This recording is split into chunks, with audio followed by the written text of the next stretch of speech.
నా భూతో నా భవిష్యత్. కేవలం 9% VAతో మన మర్రి గోల్డ్ అండ్ డైమండ్స్ లో Nakshi Mela. Marri gold and diamonds, KPHP metro station, Hyderabad. IT దిగ్గజం TCS నాసిక్ యూనిట్లో వెలుగు చూసిన లైంగిక వేధింపులు, బలవంతపు మత మార్పిడిల పర్వం దేశవ్యాప్తంగా సంచలనం సృష్టిస్తోంది. దీని వెనుక విదేశీ లింకులున్నట్లు దర్యాప్తులో బయటపడటం విస్మయానికి గురిచేస్తోంది. ఒక దళిత యువతిని లక్ష్యంగా చేసుకుని ఆమె మతం మార్చి మలేషియాకు తరలించేందుకు నిందితులు ప్రణాళిక రచించారు. TCS నాసిక్ యూనిట్లో లైంగిక వేధింపులు, బలవంతపు మతమార్పిడుల కేసులో అంతర్జాతీయ లింకులు బయటపడడం కలకలం రేపుతోంది. నిందితులు మతం మార్చుకోవాలని బాధితులపై ఎలా ఒత్తిడి చేశారో తెలిసింది. ఒక దళిత యువతిపై నిందితులు అరాచకాలు సాగించారు. బాధిత యువతిని ఇస్లాంలోకి మార్చడానికి ప్రధాన నిందితురాలు నిదా ఖాన్ తీవ్రంగా ప్రయత్నించింది. బాధితురాలి పేరును హనియాగా మార్చుకోవాలని ఒత్తిడి చేసింది. బాధితురాలికి నిదా ఖాన్ బురఖా, మత గ్రంథాలను ఇచ్చినట్లు సమాచారం. నిందితురాలి ఇంటి నుంచి పోలీసులు వీటిని స్వాధీనం చేసుకున్నారు. యువతి ఫోన్లో ఇస్లామిక్ యాప్లను ఇన్స్టాల్ చేసి యూట్యూబ్, ఇన్స్టాగ్రామ్ లింకుల ద్వారా ప్రభావితం చేయడానికి యత్నించారు.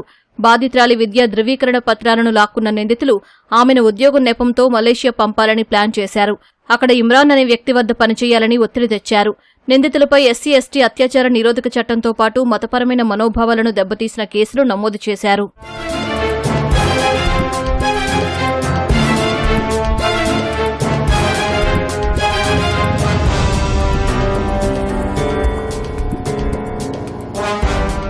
ఇదే కేసులో మరో బాధితురాలిని నిదా ఖాన్ సోదరుడు డానిష్ షేక్ పెళ్లి చేసుకుంటానని నమ్మించి లైంగికంగా వేధించాడు.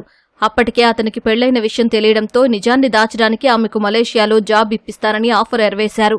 మరో నిందితుడు తౌసిఫ్ బిలాల్ అత్తార్ బాధితుల ప్రైవేట్ విషయాలను సోషల్ మీడియాలో పెడతానని బెదిరించి లైంగిక దాడులకు పాల్పడినట్లు ఆరోపణలు ఉన్నాయి. ఈ కేసులో తాను గర్భవతినని నిదా ఖాన్ కోర్టును తప్పుదోవ పట్టించే ప్రయత్నం చేసినప్పటికీ క్రైమ్ తీవ్రత దృష్ట్యా కోర్టు ఆమెకు ముందస్తు బెయిల్ నిరాకరించింది. ప్రస్తుతం నిందితురాలు పరారీలోనే ఉంది.